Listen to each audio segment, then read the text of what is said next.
പ്രിയമുള്ളവരെ, ഡോക്ടർമാർ ഒരല്പം ഉത്തരവാദിത്വം കാണിച്ചിരുന്നുവെങ്കിൽ, ചിറയൻകീഴ് താലൂക്ക് ആശുപത്രിയിലെ ഡോക്ടർമാർ ഒരല്പം ഉത്തരവാദിത്വം കാണിച്ചിരുന്നുവെങ്കിൽ തീർച്ചയായും നമുക്കൊരു 8 വയസ്സുകാരനെ നഷ്ടമാകില്ലായിരുന്നു. പാമ്പ് കടിയേറ്റ് സ്വന്തം കുഞ്ഞിനെയും കൊണ്ട് ഈ ഹോസ്പിറ്റലിലെ പടികൾ കയറുമ്പോൾ അതിൻ്റെ മാതാപിതാക്കൾ അറിഞ്ഞിരുന്നില്ല തൻ്റെ കുഞ്ഞിനെ മരണത്തിലേക്ക് പറഞ്ഞു വിടുന്നതിന് വേണ്ടിയാണ് ഈ ഒരു ആശുപത്രിയെ ആശ്രയിക്കുന്നത്. അതല്ല എന്നുണ്ടെങ്കിൽ ഈ ആശുപത്രിയിലെ ഡോക്ടർമാരുടെ ഉത്തരവാദിത്തമില്ലായ്മ കൊണ്ട് തൻ്റെ മകനെ നഷ്ടപ്പെടുന്നതിന് വേണ്ടിയാണ് ഇവിടേക്ക് വരുന്നതെന്ന് അവരറിഞ്ഞിരുന്നില്ല. പാവം, അവരറിഞ്ഞിരുന്നില്ല.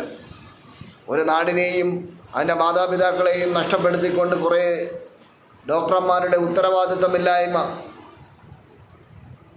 ആ ഒരു ഉത്തരവാദിത്തമില്ലായ്മയിൽ നിന്ന് നമ്മൾ മനസ്സിലാക്കേണ്ടുന്ന കാര്യമുണ്ട്. ഇവിടെ ചിറയൻകീഴ് താലൂക്ക് ആശുപത്രിയിൽ, ഈ താലൂക്ക് ആശുപത്രി എന്നുള്ള പേര് കൊടുക്കുവാൻ തന്നെ ഒരു യോഗ്യതയുമില്ല. കാരണം ആശുപത്രിയിൽ, താലൂക്ക് ആശുപത്രിയുടേതായ യാതൊരുവിധ സേവനങ്ങളും നമ്മുടെ ഈ ആശുപത്രിയിൽ ലഭിക്കുന്നില്ല.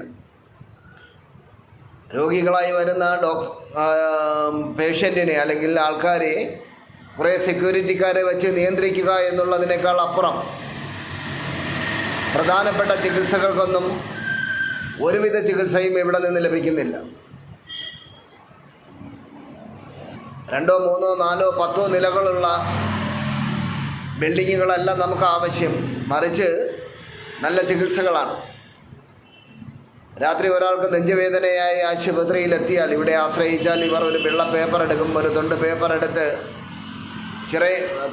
തിരുവനന്തപുരം മെഡിക്കൽ കോളേജിലേക്ക് റെഫർ ചെയ്യും എന്നുള്ളതിനേക്കാൾ അപ്പുറം ഇവർ ഒരു സേവനവും അല്ലെങ്കിൽ ഒരു ഉത്തരവാദിത്വവും ചെയ്യുന്നില്ല എന്നുള്ളതാണ്. ഇങ്ങനെയാണോ ഓരോ താലൂക്ക് ആശുപത്രികളും എന്നെനിക്കറിയില്ല. പക്ഷേ ചിറയൻകീഴ് താലൂക്ക് ആശുപത്രി ഇങ്ങനെയാണ്.